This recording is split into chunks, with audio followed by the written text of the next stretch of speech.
여러분 안녕하십니까. 세무사 배모팀입니다. 자, 법인세법 두 번째 시간입니다. 첫 번째 시간, 두 번째 시간 여러분들과 약속을 해가지고 빨리 찍어 올려야겠다라는 생각 때문에 좀 마음이 조급했네요. 인사를 제대로 드렸는지 모르겠습니다. 사실은 제가 이번에 사무실 공간에 태풍 피해를 좀 봤어요. 그 태풍 마이삭 때 사무실 공간에 지붕이 날아갔어요. 지붕이 날아가가지고 돈을 좀 아껴가지고 보수를 한다고 제가 직접 좀 하다 보니까 뭐 강의를 찍고 인터넷에 업로드 시키고 뭐 이럴 엄두 자체가 안 났었어요. 안 나가지고 아무튼 늦어진 점 너무 죄송합니다. 앞으로는 일주일에 뭐 많이 올릴 생각까지는 없고요. 해봐야 뭐 컨텐츠 1개에서 2개 정도 이렇게 꾸준히 좀 올릴까 생각 중입니다. 그리고 그 강의를 보시는 분이 피드백을 주셨는데 제가 객관식 재무회계 기출문제 프리특강 영상을 올렸는데 현금흐름표를 안 올렸다고 그러더라고요. 다 준비해서 다 올렸다라고 생각을 했었는데 아마 빠뜨린 것 같습니다. 그것도 조만간 재촬영을 해가지고 올리도록 하겠습니다. 자, 법인세법 두 번째 시간 입금과 입금불산임 해볼게요. 아직까지도 계산은 조금 그래요. 뭐 물론 계산이 전혀 없는 건 아니고 저 뒤에 가면 이제 수입 간주임대료 계산하는 거 하나 넣어놨습니다. 그리고 수입 배당금 입금 불산입은 별도의 한 챕터를 구성해서 다음 시간에 촬영을 해서 올리도록 할게요. 됐죠? 의제 배당도 그런 식으로 할 겁니다. 자, 입금과 입금 불산입. 뭐 필요적 타체사항 또 정리해왔습니다. 채무 출자 전환 관련된 거 시험에 자주 등장합니다. 그죠? 우리 회계에서 채무가 출자 전환되는 경우에 자본금을 초과한 금액은 주식 발행 초과금으로 계산을 하죠. 물론 그런 것도 주의하셔야 되죠. 우리 중급회계 영역에서 채무의 출자 전환이 자본을 자체 측정 평가할 수 없다라는 그죠? 자본의 정의에 어긋나게끔 회계처리를 하죠. 자본을 자체 측정 평가를 할 수 있다라고 가정을 하고 계산을 하죠. 그죠? 무슨 말인지 이해 조금 이따 보여드릴게요. 아무튼 채무의 출자 전환 관련돼 가지고 세법에서는 자본금 액면가액과 발행가액 둘의 차이를 주식 발행 초과금으로 보는데 세법에서는 중간에 시가를 집어넣어서 액면가액과 시가와의 차이만 주식 발행 초과금으로 보고 시가와 발행가액과의 차이는 채무 면제액으로 봐서 입금으로 과세하고 있죠. 자, 그거에 관련된 부분. 그죠? 그 중에서 일부를 2월 결손금 보전에 충당하면 입금 불산입 기타로 세무 조정할 수 있죠. 그죠? 2월 결손금 보전에 충당할 수 있는 그때 2월 결손금의 범위는 발생연도에 제한이 없는 2월 결손금이었어요. 그리고 나머지 자녀 채무 면제이익은 단기에 입금으로 과세가 되는데 만약 그 법인이 특정한 요건을 충족했다더라. 어떤 요건? 회생기 인가결정을 받았다든지 기업 계획, 정상화 계획 이행에 착수를 했다든지 이런 특수한 법인에 해당이 된다면 재무구조 개선 계획 이행 중이라든지 그 나머지 잔액조차도 입금 불산 기타 혹은 마이너스 유보하고 차기 이후부터 발생되는 결손금의 입금산 유보 혹은 입금산 기타로 추인 비슷한 형태로 그죠? 과세해 갔었죠. 그죠? 그런 혜택이 있었다. 그죠? 그걸 얘기하고 싶어서 말씀을 드렸어요. 그리고 수입배당금 입금불산은 별도의 챕터를 구성하니까 그때 또 언급을 드리고 그리고 유가증권 저가 매입 있죠. 법인이 특수관계에 있는 개인으로부터 유가증권을 시가보다 저가로 매입한 경우에 시가와 매입가액과의 차이는 입금산입 유보 즉 그 유보한 금액은 취득가에 가서 탁 붙으니까 결국 취득가액은 시가로 바뀌죠. 그죠? 그걸 잘 물어보죠. 어떤 식으로 물어보는데 작년에 특수관계에 있는 개인으로부터 유가증권을 시가보다 저가로 매입을 하고 올해의 세무조정을 물어봐요. 올해 그 유가증권을 팔았다고 분명히 나올 거예요. 그럼 추인하는 거예요. 됐죠? 유보자액을. 자, 그리고 간주임대료 관련된 거. 자, 하나씩 볼게요. 자, 문제 1번. 재무출자전환 그 얘기 하기로 했지? 재무출자전환 회계에서는 이 얘기입니다. 재무출자전환은 재무가 없어진다는 얘기예요. 그리고 자본금이 늘어난다는 얘기죠. 그죠? 근데 이 채무는 일반적으로 돈이거든. 돈으로 갚아야 될 금융부채라고. 금융부채. 그럼 봐봐요. 이 금융부채는 공정가치 측정할 수 있냐고. 측정 가능해. 어떻게 측정할 수 있는데 그 시점에서 봤을 때 미래 현금 흐름을 그 시점에 현행 시장이자율로 할인한 그 현재 가치, 그걸 공자가 측정할 수 있다고. 그렇지만 지금 우리가 공부하는 국제회계 기준은 얘가 우선이 아니라 자본의 공정가치로 측정을 하죠. 그래가지고 여기에 손익이 발생한다고. 됐죠? 이게 회계 영역이죠. 주의하세요. 주의하세요. 됐죠? 자, 그 얘기를 하려고 그랬다.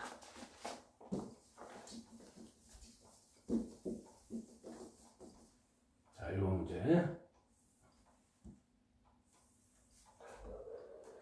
자, 법인세법상 세무상 자기자본 총액 순자산을 알 수 있는 법정 서식은 무엇인가?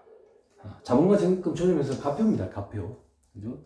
예전에 이런 게 시험 문제 등장했는데 요즘에는 뭐 이런 게 등장할 가능성이 좀 희박해졌죠. 그렇지만 혹시나 하는 마음에 을표의 유보 을표 자본과 적립금 조정에서 을표는 유보나 마이너스 유보 잔액을 관리하는 양식이잖아요. 그죠? 관리하는 양식.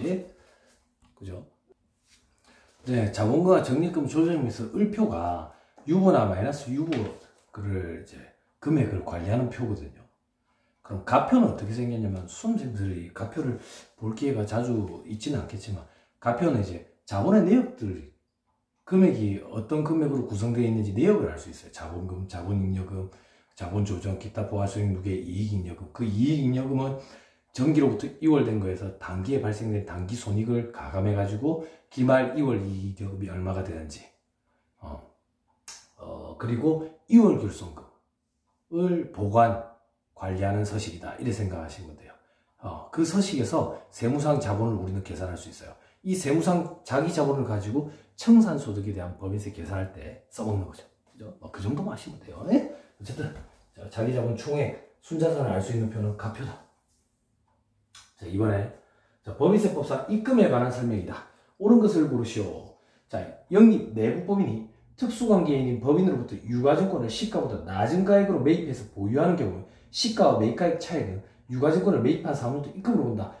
이게 맞는 소리가 되려면 법인이 특수관계에 있는 개인으로부터 유가증권을 시가보다 저가로 매입해야 돼. 법인으로부터가 아니라 개인으로부터로. 그래서 틀린 소리예요. 또 그럼 2번 내국법인이 외국 자회사로부터 수입 배당금을 받는 경우에 그 외국 자회사의 소득에 대해서 부과된 이미 외국에서 납부된 외국 법인세액 중 그 수입 배당금액에 대응되는 금액이 세액 공제된 경우에는 이를 입금으로 간주한다. 세액 공제, 이게 어떤 거냐면 이중과세를 조정하기 위한 제도 중에 외국 납부 세액 공제, 그 중에 간접 외국 납부 세액 공제를 얘기하는 거예요. 이 간접 외국 납부 세액 공제를 적용받으려면 입금산이 기타 해놔놓고 세액 공제를 받아야지. 그래서 입금으로 간주한다. 입금산 기타하고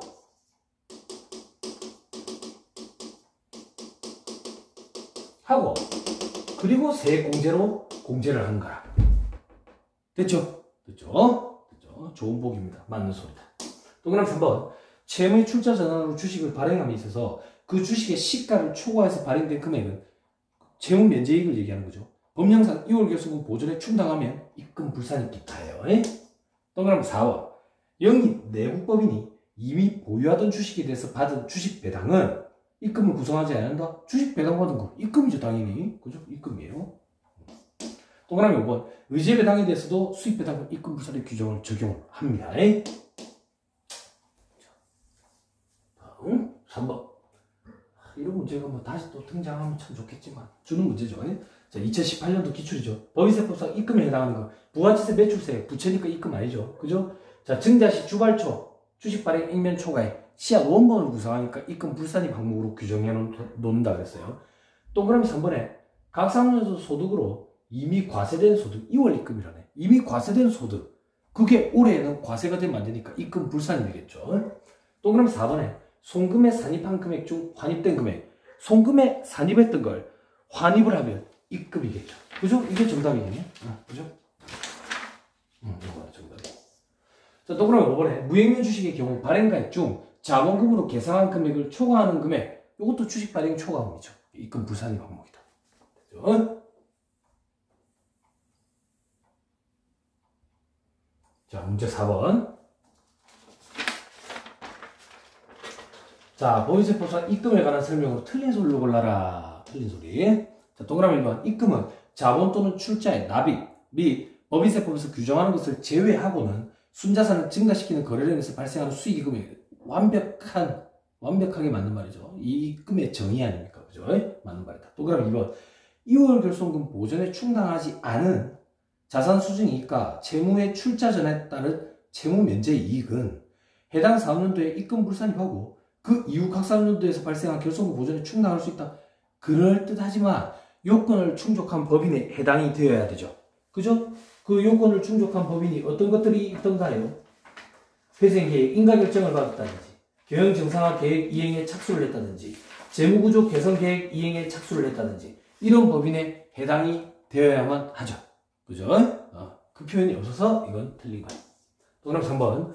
법인세법에 따른 특수관계인인 개인으로부터 유가증권을 시가보다 낮은 가액으로 매입하는 경우 당해 시가와 매입가액 차익에 상당하는 금액은 입금으로 온다. 이거 아까 말씀드렸죠. 맞는 말이죠. 그죠? 맞는 말입니다. 동그라미 4번. 국세 과원합금의 환급금에 대한 이자는 입금으로 보지 않는다. 국세 과원합금 환급금에 대한 이자. 그죠? 국세를 과오납 잘못해서 많이 냈다고 그걸 다시 돌려받을 때 그거에 한동안 돈이 묶여 있으니까 거기에 이자도 붙여서 돌려준다고. 이자면 몇나 떼겠어요. 그걸 이자를 그죠? 순자산 증가세를 이익하게 가지고 뭐 과세를 하고 원천징수를 하고 그게 너무 불필요하다 그 얘기예요. 행정 인력에 너무 낭비가 심하다. 그래서 그냥 입금 불산입하자. 조세정책적인 목적 차원에서 됐죠? 자, 동그라미 5번. 채무 출자 전환 시 시가가 액면가액에 만약에 미달하게 되면 입금에 산입되는 채무 면제 이익은 발행가액에서 액면가액을 차감해서 계산한다. 맞는 말이죠. 자, 요거 하나만 보여드릴게요. 채무 출자 전환했을 때 이렇게 되죠. 채무 출자 전환하게 되면 발행가액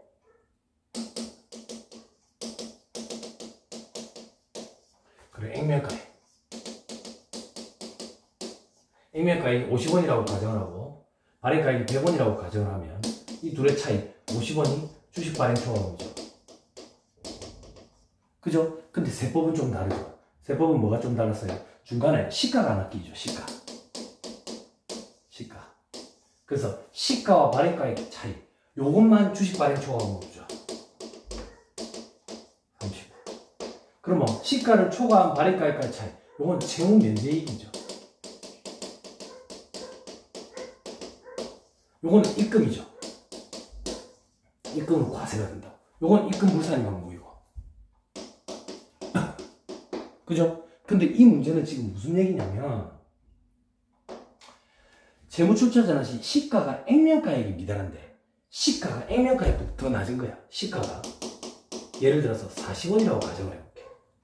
그러면 이때 채무 면제이익은 얼마가 되느냐? 이때 채무 면제이익은 발행가액과 액면가액과의 차이 요게 채무 면제이익이다 그 얘기야. 그러면 주식 발행 초과금은 존재하지 않게 되는 거죠. 됐죠? 됐나요? 우리가 항상 이 파란 글씨, 빨간 글씨로 되어 있는 초록 글씨, 빨간 글씨로 되어 있는 일반적인 것만 보다가 시험에 시가가 액면가액을 하회하는 걸 봐가지고 이때 당황했던 수험생들이 되게 많았어요. 근데 지금은 벌써 몇 년이 흘러가지고 대부분 다 잘 발라냅니다. 됐죠? 됐습니다. 자, 5번.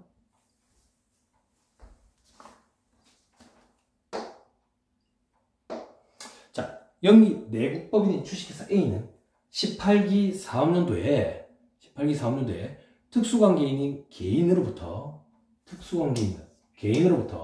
시가가 300만원짜리 유가증권을 현금 100만원에 취득했다는 얘기는 저가로 취득한 거예요. 저가 매입이에요. 이를 재무상태표에 취득가액으로 계산했다. 100만원을 취득가액으로 계산했다. 그 얘기예요. 네? 됐죠? 됐나요? 이후 20기 사업연도에 당해 유가증권을 특수관계에 있는 주식회사 B에게 시가인 400만원의 현금을 받고 모두 처분을 했대요. 그래서 처분이익이 300만원이 돼요. 영업의 수익으로 계산했고 20기 사업연도 세무조정에 관한 설명으로 옳은 것을 골라라. 자, 요거부터 해보자. 18기에 시가 300만원짜리를 특수관계에 있는 개인으로부터 저가매입 100만원 했다고. 그럼 이 둘의 차익은 입금 산입이 하겠죠. 그죠? 입금 산입. 유가증권 200만 유보. 그러면 취득가액은 시가인 300으로 돌아가겠죠. 그죠? 이게 취득가액이 시가가 되겠죠. 유보를 가감하게 되니까 세보상 취득가액을 얘기하는 거예요. 이걸 20기에 팔아치웠대요. 20기에 팔아치우면 이게 추인이 되겠죠.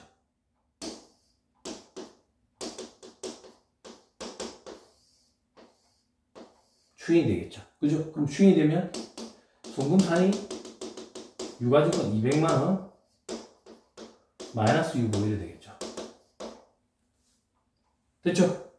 됐죠? 자, 동그라미 1번. 땅의 유가증권 처분에 대해서 20개 세무조정할 사항은 없다? 틀린 소리죠. 추인될 거니까. 동그라미 2번. 만약에 주식회사 B, 요때 20개 팔아치우는 이 주식회사 B가 A의 특수관계인이 아니라면 세무조정할 사항이 없다? 유보 전에 추인해야 될 거 아니에요. 제일 대표적인 추인의 유형, 처분시 추인. 그죠? 추인해야 될 거 아니에요. 그래서 틀린 소리. 동그라미 3번. 당의 유가증권 처분으로 인해서 주식회사 A의 20기 사업년도 자본과 적립금 조정에서 을표에 기재되는 금액에 미치는 영향은 없다? 있죠. 을표에 유보가 200만원 있었는데 추인돼서 없어져 버렸지. 없어져 버렸으니까 미치는 영향이 없는 게 아니죠. 줄어들겠죠. 자, 그 다음 보기 4번. 즉 20기 사업년도에 세무조정이 적정하게 이루어진다면 당의 유가증권 처분으로 인한 결산사항 처분이익 300만원, 결산사항으로는 처분이익 300만원만큼 잡아놨는데, 자, 각 사람 소득금액은 어떻게 될까요? 송금산입 200만원 마이너스 유보가 있으니까 결산사항 처분이익 300만원에, 그죠? 송금산입 200만원. 그럼 각 사람 소득금액은 100만원만큼만 증가하겠죠. 그죠? 그래서 그만큼, 전액만큼 증가되지는 않는다. 맞는 말이네요. 4번이 정답이네.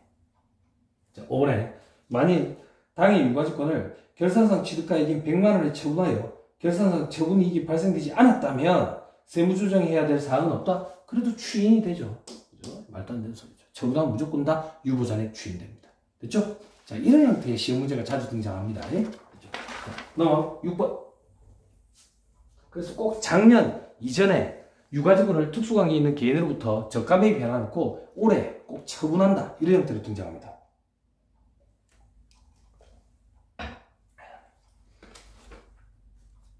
자, 6번에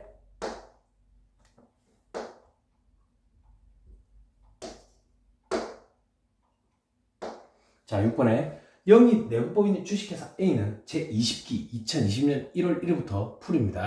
그죠? 제20기 중에 유가증권을 전량 현금 100만원에 처분하고 유가증권 처분이익 40만원을 계상을 했다는 얘기는 장부가액은 60만원짜리겠죠. 60만원짜리니까 팔고 처분이익이 40만원이겠죠. 자, 이 유가증권은 19기에 주식회사 A의 임원 특수관계 있는 개인으로부터 취득한 거래요.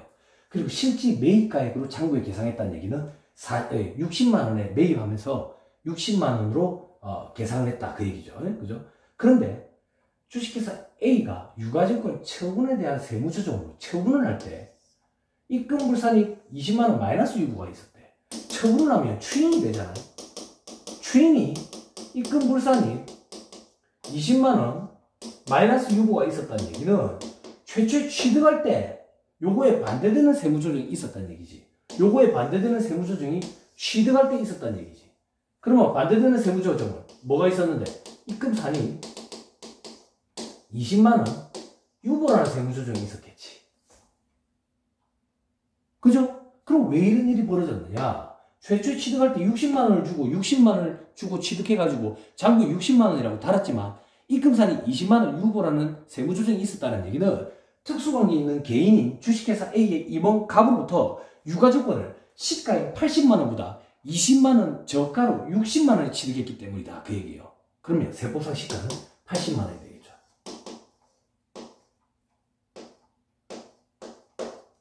됐나요? 그 취득 당시 시가는 80만원. 이게 정답이 되겠네요.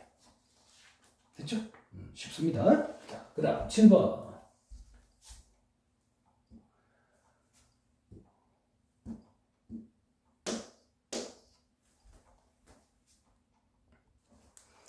자, 7번 볼게요. 그죠?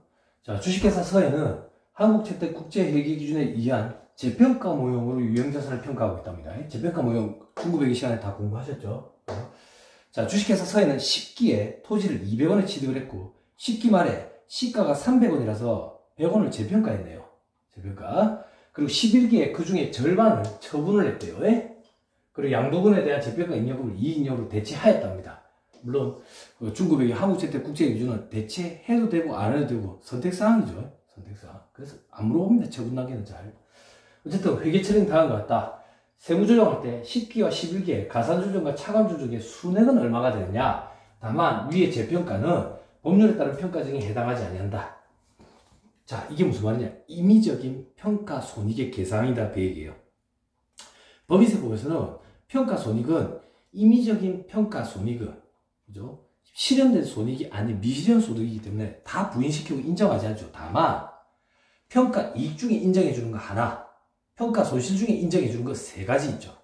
그죠? 평가 이익 중에 인정해 주는 거는 유무형자산 하나, 고정자산, 평가 손실, 유무형자산, 고정자산 하나, 그리고 재고자산 하나, 유가증권 하나 이래 있죠. 그죠? 그죠? 기억나세요? 그죠? 평가 전부터 인정해 주는 거 한번 읊어볼까요?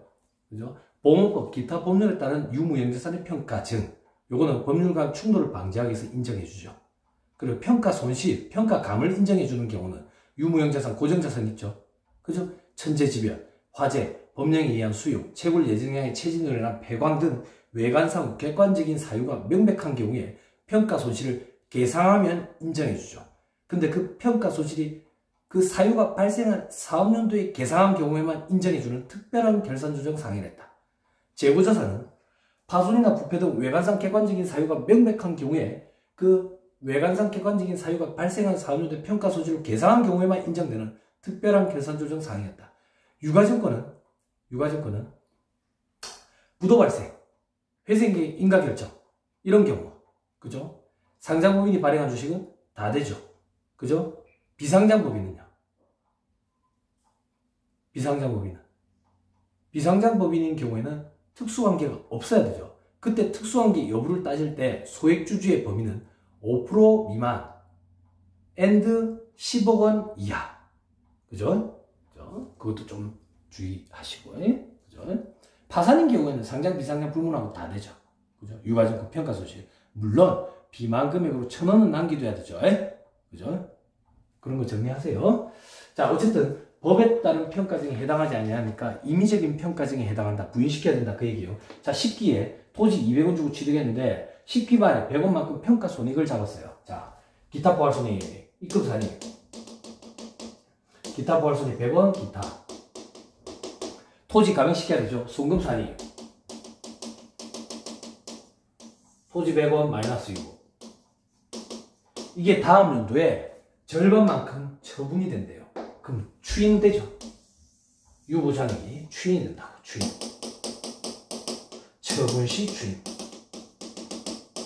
그죠? 처분시 추인. 어떻게? 100원 중에 50%만큼만. 절반만큼만. 처분 이율만큼만. 50 플러스 유보로 추인이 될 거다. 그 얘기예요. 그러면 정답이 어떻게 되느냐? 정답이 3번 이렇게 되네요. 그죠? 10기에는 이거 플러스 마이너스 하고 나면 효과가 없고 11기에는 요거 플러스 유보 50원. 됐죠? 됐습니다. 자, 다음 문제 8번. 거의 다 왔습니다.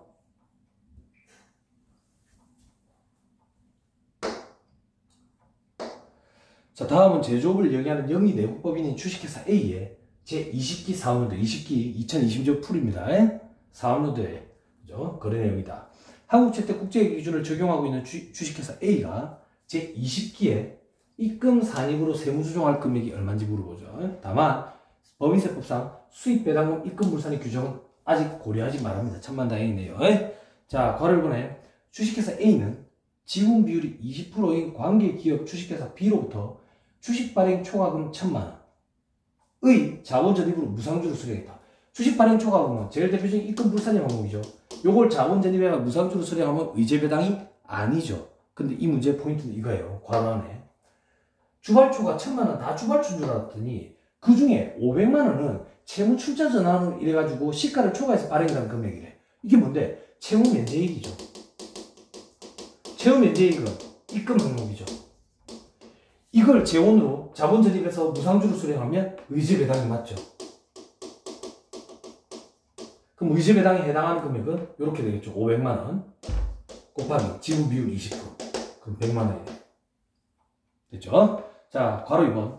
주식회사 A는 법인세법상 특수관계인인 주식회사 C로부터 시가 500만원짜리 D사 주식을 400만원에 구입했다. 특수관계인은 개인으로부터 유가증권을 시가보다 저가로 매입한 경우에 시가와 매입가액의 차이를 입금사를 유보하는데 특수관계인은 법인으로부터 했네요. 그죠? 아무 상관없다. 나중에 처분할 때 양도가액은 입금, 장부가액은 송금으로 해서 처분 손익으로 이미 과세가 돼요. 어차피 과세가 될 거기 때문에 세무조정 없다. 자, 괄호 3번에 주식회사 A는 제20기에 특수관계인이 아닌 개인으로부터 갑으로부터 50만원에 취득한 자기 주식 시가 150만원짜리를 50만원 취득했대요. 250만원에 처분했대요. 다만 자기 주식을 취득한 사업인데 세무조정이 없었대요. 원래 자기 주식 취득하면 세무조정을 해야 돼요. 근데 이 문제는 여러분들이 헷갈릴까봐 세무조정이 없었다라고 단서를 줬어요. 왜? 자기 주식 취득할 때 회사는 자기 주식을 자본조정으로 처리하지만 세법은 일반적인 유가증권을 취득한 걸로 보기 때문에 입금사는 유보해야 되거든? 유보. 근데 회사는 자본조정을 했잖아. 그죠? 그리고 또 송금사니 기타라는 세무조정도 온다고. 이 두 가지 세무조정이 나중에 처분하는 시점에 추인되는 형태로 두 가지 세무조정이 또 다시 등장을 해. 짝으로. 그런데 그걸 일단 무시하라 그 얘기예요. 무시하라. 그럼 무시하면 여기서는 뭐만 하라는 얘기인데 자유주식 처분이익 100만원에 대해서 입금사직 할 줄 아느냐 그걸 물어보는 거예요. 그죠? 그럼 자체이익이 얼마인데? 자체이익이 200만원이 되겠죠.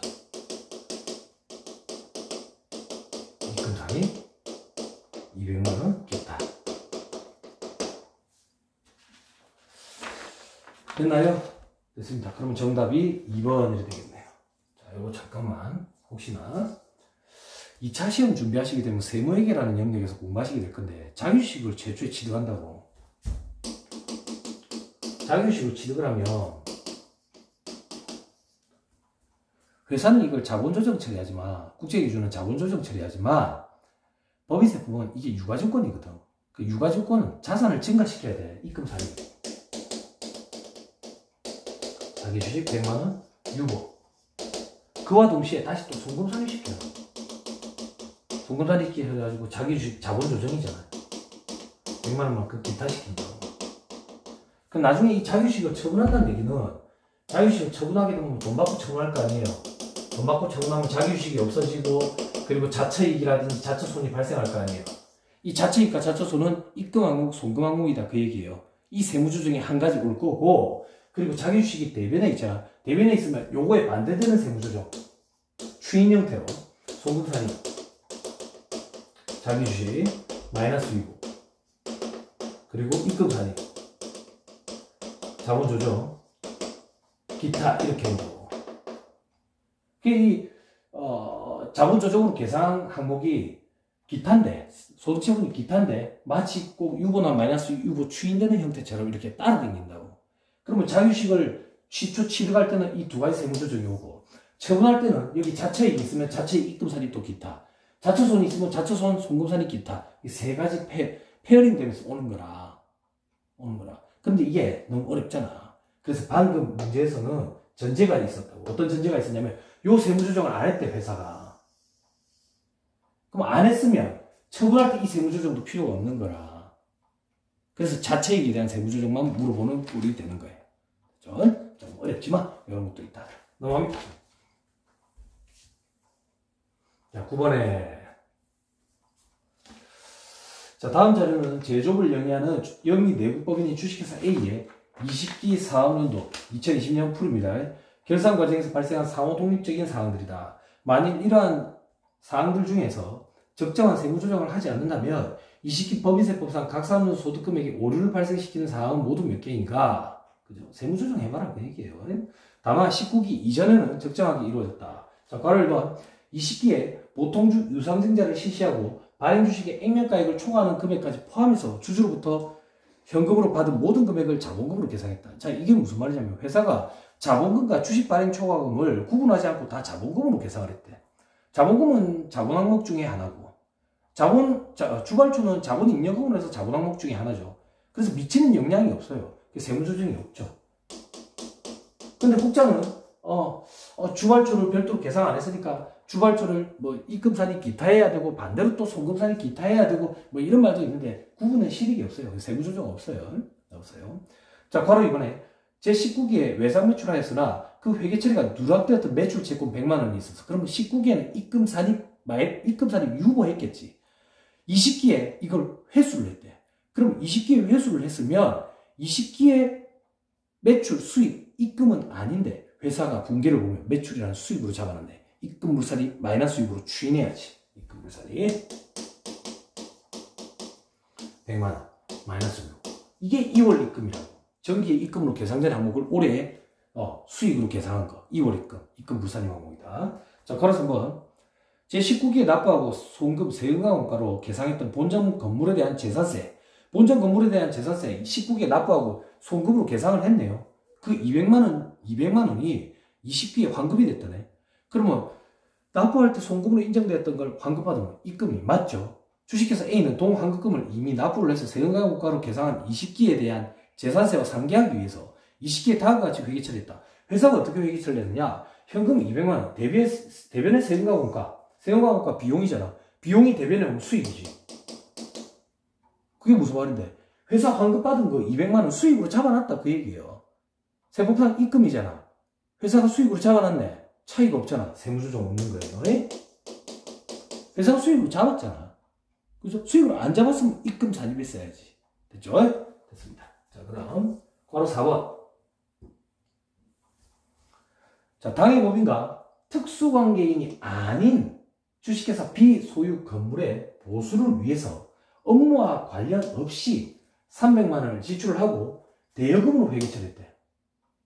특수관계가 없는 다른 법인, 그 법인의 보수를 위해서 업무와 관련 없이 지출했다? 당연하지. 우리 건물이 아니잖아. 남의 건물, 그거 보수하는데 어떻게 업무와 관련이 있겠어?